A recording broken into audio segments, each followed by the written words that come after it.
আপনার পায়রাও যদি এইভাবে নিজের পাখনা ফুলিয়ে রাখে এবং বেশ কয়েকদিন ধরে কিছু দানা না খায়, তাহলে বুঝে নেবেন কোনো অসুখে আক্রান্ত হয়েছে, অথবা বিশেষ করে এটা জ্বরের লক্ষণ হতে পারে।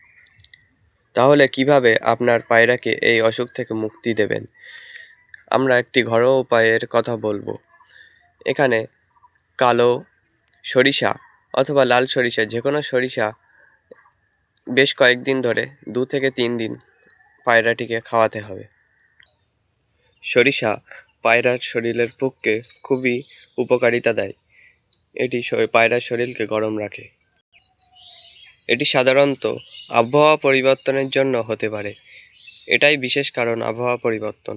এরকম সময় পায়রাটিকে এইভাবে একটা টবে, আমি যেভাবে রেখেছি অন্য পায়রা থেকে আলাদা আলাদা রেখে দেবেন, তাহলে এটি সুস্থ থাকবে। একে গরম খাবার দেবেন, যেমনটা আমি বললাম, সরিষা সবথেকে গরম রাখে পায়রার শরীরকে। তাহলে আপনারা সরিষাও দিতে পারেন আমার মতো। দেখবেন নিয়মিত সরিষা খাওয়ানোর মাধ্যমে 2 থেকে 3 দিনের মধ্যে আপনার পায়রা সুস্থ হয়ে উঠবে।